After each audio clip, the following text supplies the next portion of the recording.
जय Jagannath. आजिकाली heart attack जगू बहुत कम बयसर पिला माने सडन मृत्युवरण करुछंती।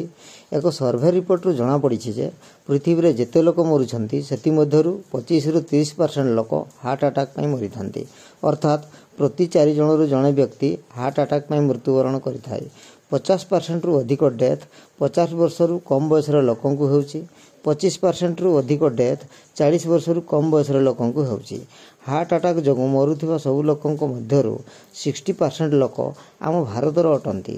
खेलु खेलु बसु बसु नाचु नाचु टीवी देखु देखु भाषण देउ देउ किछि लोक हठात मृत्युवरण करुथिबा कथा आपण माने निश्चय सुनिथिबे। एहार मेन कारण हेउची हार्ट अटैक बा हार्ट फेलियर। आम आर्टेरी रे टॉक्सिन बा ट्राइग्लिसराइड्स जमा हेबारु हार्ट ठीक परिमाण रे ब्लड पाए नाही एवं मृत्युवरण करिथाय। तेणु डाक्तर माने लिपिड प्रोफाइल टेस्ट कराई total cholesterol, LDL cholesterol, HDL cholesterol, VLDL cholesterol, triglycerides, total cholesterol सहित एचडीएल कोलेस्ट्रॉल रो अनुपात, एचडीएल कोलेस्ट्रॉल सहित एलडीएल कोलेस्ट्रॉल रो अनुपात, टोटल कोलेस्ट्रॉल सहित एलडीएल कोलेस्ट्रॉल अनुपात तथा ट्राइग्लिसराइड सहित एचडीएल कोलेस्ट्रॉल रो अनुपात जानी थांती। एही टेस्ट रो नॉर्मल रेंज जानिबा। टोटल कोलेस्ट्रॉल रो नॉर्मल रेंज होची 125 रु 200 मिलीग्राम पर डेसीलिटर। एलडीएल कोलेस्ट्रॉल रो नॉर्मल रेंज होची 100 मिलीग्राम पर डेसीलिटर रु कम। एचडीएल कोलेस्ट्रॉल रो नॉर्मल रेंज होची 40 मिलीग्राम पर डेसीलिटर बा ताठू अधिक।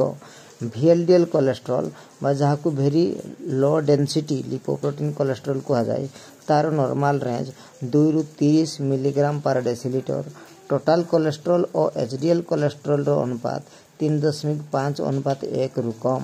टोटल कोलेस्ट्रॉल और एलडीएल कोलेस्ट्रॉल रो अनुपात 3.5:1 रु 5:1। ट्राइग्लिसराइड्स और एचडीएल कोलेस्ट्रॉल रो अनुपात 2 रु कम। कोलेस्ट्रॉल अधिक थिले डाक्तर माने कोलेस्ट्रॉल कमाइबा पई स्टाटिन नामक एक एलोपैथिक टैबलेट खाइबा को देई थांती जहार बहुत साइड इफेक्ट रहिछि। एहा अत्यधिक खाइबा द्वारा मुंड व्यथा, मुंड बुलेई हेबा, दुर्बल और क्लांत अनुभव करिबा, डाइजेस्टिव प्रॉब्लम जथा कोष्ठकाठिन्य, डायरिया, इंडाइजेशन हेबा, मसल पेन, जॉइंट पेन हेबा, ठीक से निद न आसीबा, लिवर डैमेज, ब्लड सुगर बढ़ी जिबा, मेमोरी लॉस हेबा, किडनी डैमेज, मुंडर चुटी झड़ीबा, चर्म कुंडई हेबा बा व्रण बाहरिबा, सेक्सुअल वीकनेस हेबा आदि अनेक प्रॉब्लम देखा जाय थाई। वर्तमान कोलेस्ट्रॉल रो काम कोन जानिबा। कोलेस्ट्रॉल आम पाई बहुत इंपोर्टेंट जिनिस अटे। कोलेस्ट्रॉल बिना आमे आदौ बंची परिबा नाही। आम ब्रेन रे 70% रु अधिक कोलेस्ट्रॉल रही थाए। एहा हमरो एड्रेनाल हार्मोन और सेक्स हार्मोन तैयारी करी थाए। पुरुष मानकर टेस्टोस्टेरोन और महिला मानकर एस्ट्रोजन नामक हार्मोन तैयारी करे। सूर्य किरण उपस्थिति रे कोलेस्ट्रॉल आम शरीर रे विटामिन डी तैयारी करी थाए। किंतु कोलेस्ट्रॉल रो परिमाण आम शरीर रे जदि कम थाए ताहले सूर्य किरण तळे रहिले मध्य आम शरीर रे विटामिन डी तैयारी होई पारे नाही। विटामिन डी जदि अभाव हबो ताहले आम शरीर रे कैल्शियम अब्जॉर्ब ठीक भाव रे होई पारिबो नाही। तेणु कोलेस्ट्रॉल सहित विटामिन डी एवं विटामिन डी सहित कैल्शियम रो संपर्क रहिछि। कोलेस्ट्रॉल आम शरीर रे बाइल एसिड उत्पन्न करे जहाँकि अदरकारी फैट डाइजेस्ट करने सहित इंपोर्टेंट न्यूट्रिएंट्स को अब्जॉर्ब बा शोषण कराई थाए। कोलेस्ट्रॉल कोष आवरण बा सेल मेम्ब्रेन तैयारी करी हेल्दी सेल गठन करी थाए। कोलेस्ट्रॉल हेयर डैमेज को मध्य रक्षा करे। कोलेस्ट्रॉल आम शरीर समस्त ऑर्गन्स बा अंग प्रत्यंग को कार्यक्षम करिवार सहायता करे। आम शरीर अधिकांश कोलेस्ट्रॉल लिवर बा यकृत रे तैयारी होई थाए एवं बड़का कोलेस्ट्रॉल एनिमल फूड जथा माछ, मांस, अंडा, क्षीर तथा क्षीर जातीय द्रव्य रो मिली थाए किंतु यह प्लांट फूड रो मिली न थाए। वर्तमान आपण माने कहंतु कोलेस्ट्रॉल भलो ना खराब। कोलेस्ट्रॉल शरीर पई खराब बोली अनेक मिथ बा मनगढ़ा कथा आंभ मानक मुंडरे बसा बांधी रही। केवल कोलेस्ट्रॉल बढ़ी गले किसी असुविधा नहीं किंतु ट्राइग्लिसराइड्स बढ़िले एवं ट्राइग्लिसराइड्स और एचडीएल कोलेस्ट्रॉल अनुपात बढ़िले हार्ट पई रिस्क फैक्टर रही। एवेकार नुआ नुआ रिसर्च सब आसीगलानी कोलेस्ट्रॉल विषय रे। ग्रेट कोलेस्ट्रॉल मिथ नामक एक पुस्तक रही ताहा पढ़िले ए कोलेस्ट्रॉल रो प्रकृत रहस्य जानि परिबा। एलडीएल कोलेस्ट्रॉल जहाको आमे बैड कोलेस्ट्रॉल बोली कहू ताकू हार्ट अटैक पर संपूर्ण भाव में दायी करें कारण एलडीएल कोलेस्ट्रोल रे लार्ज एलडीएल कोलेस्ट्रोल पार्टिकल्स 80% थाए एवं स्मॉल एलडीएल कोलेस्ट्रोल 20% थाए। यही 80% थिबा लार्ज कोलेस्ट्रोल पार्टिकल आमर आर्टेरी ब्लॉक पाई आदौ दायी नुहे किंतु मात्र कम परिमाण रे थिबा 20% एलडीएल जोटा कि स्मॉल पार्टिकल्स सी ही आमर माने आर्टेरी को ब्लॉक करि थाए। तेणु एलडीएल जदि बढ़ी जाए एलडीएल कोलेस्ट्रोल जदि बढ़ी जाए एते भयभीत हेबार आवश्यकता नहीं। वर्तमान हार्ट अटैक लक्षण गुड़िक आलोचना करवा। आर्टेरी ब्लॉकेज होइथिले बाम छाती रे प्रबल जंत्रणा आरंभ होई जंत्रणा चारिआड को व्यापी थाए। छाती भारी भारी लागिबो, श्वासक्रिया नेबारे कष्ट हेबो, झाड़ बाहरिबो, धई सई लागिबो, पाटी अरुचि लागिबा सहित बांती लागिबो किंबा बांती होई जिवो। जंत्रणा अल्प किछि मिनिट पई होई थाए किंतु बेले बेले हाइपर एसिडिटी पई मध्य बाम छाती जंत्रणा हुए ताकू आम हार्ट बर्न बोली कहि थाउ। एही जंत्रणा केवल बाम छाती रे हुए एवं अन्य पटे व्यापे नाही, जड़िला भली लगी थाए। एही जंत्रणा जोगु रोगी एपट सपट गड़ी बुलिबो, खाइबा को इच्छा हबो नाही। आंटासिड बटिका खाइदेले रोगी को आराम लगी थाए। वर्तमान हार्ट अटैक रो असल कारण गुड़िक जानिबा। अत्यधिक रिफाइंड फूड रो व्यवहार यथा रिफाइंड तेल, रिफाइंड चाउल इत्यादि। तेल सरिष, राशि, बादाम, पामलिन, नडिया जहाँ भी होना कहीं ताहा जदि रिफाइंड होइथिबो तेबे ताहा शरीर पई अनेक क्षति करि थाए। कारण रिफाइंड तेल हाई टेम्परेचर रे तैयारी होइथिबारु एथिरे थिबा पोषक तत्व सब नष्ट हो जाई थाए एवं विभिन्न केमिकल्स मिसी थिबारु एहा हम शरीर रे ठीक भाव रे यूटिलाइजेशन होई पारे नाही। तेणु कोल्ड प्रेस्ड ऑयल व्यवहार करबा उचित। कोल्ड प्रेस्ड ऑयल कहले जोटा काठ घणा रे तैयारी होइथिबो बा काठ घणा रे पेड़ा होइथिबो सेही तेल व्यवहार करबा उचित। कारण काठ घणा रे जेउ तेल पेड़ा जाई थाए सेथिरे आदौ टेम्परेचर बढ़ी न थाए किबा कोनसी केमिकल्स मिसी न थाए जो द्वारा कि यार पोषक तत्व आदौ नष्ट होई न थाए। अत्यधिक सुगारी फूड बा चीनी युक्त खाद्य, मैदा रे तैयारी खाद्य व्यवहार करबा द्वारा प्रॉब्लम देखा जाए। इंडस्ट्रियल फूड बा प्रोसेस्ड फूड जथा biscuits, mixture, cake, bread, chips, Kurkure, Lay's इत्यादि रो व्यवहार जो प्रॉब्लम हुए। जंक फूड, फास्ट फूड रो व्यवहार जो मध्य प्रॉब्लम होता है। यही समस्त प्रकार खाद्य को आमे साधारणतः अनहेल्दी फूड बोली कहि थाउ। तद व्यतीत अन्यान्य कारण गुड़िक होचु स्लीपलेसनेस बा अनिद्रा, मद्यपान करिबा बा निशाद्रव्य सेवन करिबा, मेंटल स्ट्रेस बा मानसिक अवसाद रहिबा, फिजिकल एक्सरसाइज रो अभाव रहिबा। विभिन्न अनहेल्दी फूड खाइबा जोगु आम शरीर रे टॉक्सिन बा विषाक्त पदार्थ रो परिमाण वृद्धि पाए। अत्यधिक टॉक्सिन एवं हाई सुगार जोगु आम आर्टेरी रो भीतर पार्श्व रे इन्फ्लेमेशन बा प्रजनन होई थाए। एही प्रजनन होई ता भीतर पार्श्व रे क्षत बा डैमेज हुए। एही डैमेज को ठीक करिवा पई ट्राइग्लिसराइड्स सब आसी जमा हुए एवं से ट्राइग्लिसराइड्स आसीबा बेलକୁ ता सहित बहुत कम मात्रा रे कोलेस्ट्रॉल मध्य आसी थाए। कोलेस्ट्रॉल एही ट्राइग्लिसराइड्स को जमा करिवार सहायता करि थाए। कालक्रमे ट्राइग्लिसराइड्स अधिक मात्रा जमा हेले आर्टेरी ब्लॉक होई थाए। एही ब्लॉकेज दिने 2 दिन किंबा मास 2 मास किंबा वर्ष 2 वर्ष रे होई न थाए। ब्लॉकेज हेबा पई 5 रु 10 वर्ष किंबा 15 वर्ष लागि जाई थाए। बेले बेले आर्टेरी ब्लॉक न होई मध्य हार्ट अटैक रे लोक मृत्युवरण करिथांती। यार कारण होउची कोनसी शॉकिंग न्यूज अर्थात निज लोकर मृत्यु खबर किंबा एक्सीडेंट बा दुर्घटना खबर सुनिले स्ट्रेस बा मानसिक अवसाद बढ़ी जाई थाए एवं स्ट्रेस और मानसिक अवसाद बढ़ी जावा द्वारा आमर आर्टेरी बा रक्तनाली संकुचित हो जाए फल आमर ब्लड हार्ट को पहुँची पारे नहीं एवं हार्ट अटैक होता है।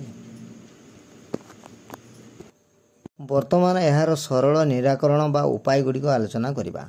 आर्टेरी और ब्लड भेसेल बा रक्तनली को परिष्कार करबा रो सबुठु बेस्ट उपाय होची फास्टिंग बा उपवास। कारण फास्टिंग इज मेडिसिन।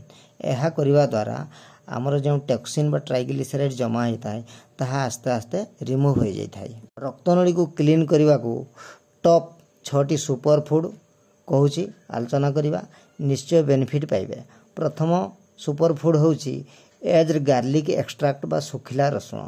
सकाळे 4 कला और संध्यारे 4 कला खातु किंबा केवलिक एज्ड गार्लिक एक्सट्राक्ट टैबलेट मिलूची किणी खाई पारिबे। सेकंड सुपर फूड होची किमची।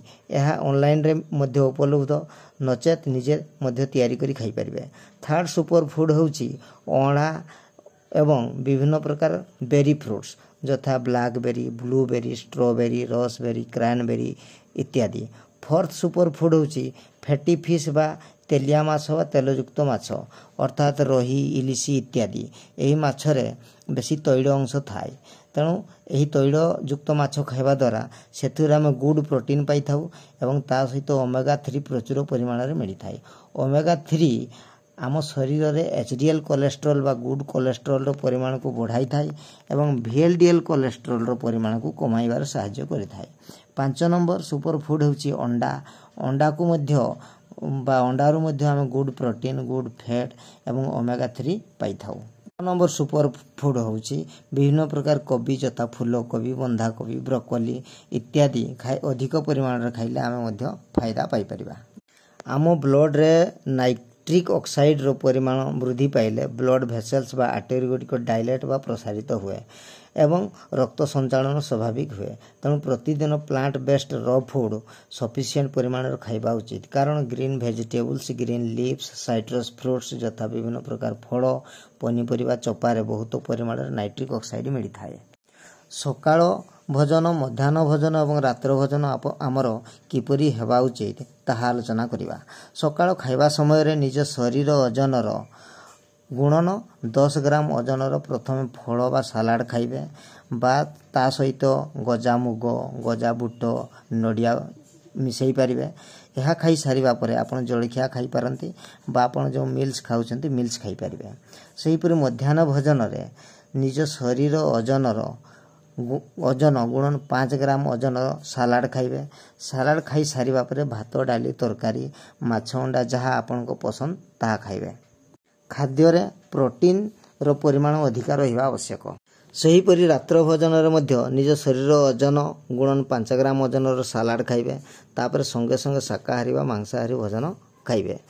तो रात्र भोजन संध्या 8टा पूर्व निहाती समाप्त होगा आवश्यक, कारण आमर अग्न्याशय बा पानक्रियाज संध्या 8टा पर्यंत एक्टिवली बा सक्रिय भाव में काम करिथाय। तापरे ताहा इनएक्टिव हो जाई थाय बा ठीक भाव में काम करि न थाय। तापरे जदि आपण खाद्य खाइबे ताहा हजम न होई पची जाई थाय, जहाँकि पची जीवा द्वारा सेठरू गैस सृष्टि हेबो। गैस सृष्टि हेले एसिड सृष्टि हेबो, तापरे कन्स्टिपेशन हेबो, तापरे अनेक रोग होई थाय। कौन सी इमरजेंसी केस रे हार्ट अटैक रो सूचना मिलले रोगी को मेडिकल नेबा पूर्व कौन पदक्षेप नहीं पारिबे। रोगी को तले आदौ शुएबे नहीं, ताकू वज्रासन रे बसाइबे किंबा गोड़ दई को भांगी कांथ पटे पिठी डेरी करी बसिबा को कहिबे एवं हाथ दुईटा को भांगी जाबुड़ी के धरिबो, मुंड तळकू करी आंठू को लगाइबो। यह करने द्वारा कौन हम ना आम हाथ और गोड़ रे जो ब्लड थिबो से ब्लड आमर छाती पोर्शन को चली आसिबो, जो द्वारा कि आमर हार्ट ब्लड पाइबा को सक्षम हो पारिबो। रोगी को बसाई सारिबा परे किछि अदा बा जाको जिंजर कुहा जाय किंबा किछि लाल कंचा लंका चबाई तार रस खाइबा को कहिबे। अदा किंबा कंचा लंका जाउटा हला गोटिए व्यवहार करिवे। रोगीर जे पर्यंत आखिरु पानी न बाहरी से पर्यंत ताकू चबाई चबाई तार रस खाइबा को कहिबे। आखिरु जदि पानी बाहरी गला ता माने आपण बुझी जिवे जे ता ब्लड रे नाइट्रिक ऑक्साइड उत्पन्न हेई गला आ नाइट्रिक ऑक्साइड उत्पन्न होला माने ता आर्टरी मध्ये डायलेशन हेई जिवो एवं हार्ट पाखो को आराम रे ब्लड पहुंची जिवो। हार्ट पाख को ब्लड पहुंची गले पेशेंट आराम पाइबो, निश्चित बंची जाई पारे। तापर आपण मेडिकल नेबार व्यवस्था करि पारंती। अदा को गुरुत्व देवार कारण अदा रे बहुत परिमाण रे नाइट्रिक ऑक्साइड थाए, तेणु प्रतिदिन सकाळे खाली पेटरे 1 इंच बा हाफ इंच रो अदा खंडे चबाई खातु, निश्चित फायदा पाइबे। आम शरीर टॉक्सिन बाहर करने को हेले प्रतिदिन सकाळु खाली पेटरे 1 ग्लास ग्रीन जूस बा आसगार्ड जूस। आसगार्ड जूस कहले कौन कखारू रस पीवा को दियंतु। आमे सबु बेले mobile, TV, laptop, computer, electrical आ इलेक्ट्रॉनिक जिनिस संस्पर्श रे आसीबा द्वारा आम शरीर रे विभिन्न प्रकार केमिकल रिएक्शन होता है एवं केमिकल रिएक्शन होगा द्वारा आम शरीर रे अनेक फ्री रेडिकल्स रो परिमाण वृद्धि पाई थाए। फ्री रेडिकल्स परिमाण बढ़ीगले आम शरीर चार्ज युक्त होकर रहे सब बड़े शरीर जदि चार्ज युक्त हुए ताले अनेक सब रोग हम एवं रोग शीघ्र आरोग्य हुए ना जिते औषध व्यवहार कले तेणु प्रतिदिन अति कम 1 घंटा माटी बा खाली घास उपरे खाली पादरे चलवा उचित जो द्वारा कि आम शरीर माटी सीधा सड़क इलेक्ट्रॉन पाई परिबो एवं से इलेक्ट्रॉन पाइबा द्वारा जो फ्री रेडिकल्स थिबे से फ्री रेडिकल्स गुड़िक कौन हो न्यूट्रालाइज हो एवं आम शरीर आउ भोल्ट माने चार्ज युक्त होबनी से 0 भोल्ट हो 0 भोल्ट जदि शरीर रहिला ताहले आरोग्य शीघ्र हबो। खाद्य र फूड और प्रोटीन जातीय खाद्य यथा अंडा माछ आदि परिमाण अधिक करंतु एवं कार्बोहाइड्रेट रो परिमाण कम करंतु। Refined oil refined rice processed food industrial food packet food junk food fast food इत्यादि अवॉइड करंतु। यह कहिवार अर्थ आम आग कालर लोक माने बा पूर्वज माने समाने केबे भी ए सब refined oil refined rice processed food industrial food packet food junk food इत्यादि पाउ नथिले तेणु तांकू ए सब कोनसी रोग हो नथला सेमाने सब र फूड पाउथले घरे तैयारी करी तेल व्यवहार करुथले जो द्वारा कि समानकु आदौ रोग हो नथला समान दीर्घजीवी होउथले। तेणु रोग पाई माछ मांस अंडा इत्यादि रे न थाए प्रकृति जो गुड़ा रिफाइंड ऑयल रिफाइंड राइस जो गुड़ा अवॉइड करने कहुई प्रकृति आमर रोगर परिमाण वृद्धि पाई छाए हाई सुगार एथि माने दायी सब रोग पाई यह मानतु निश्चय सुस्थ रहिबे। आशा करे भिडियोटी भल लगी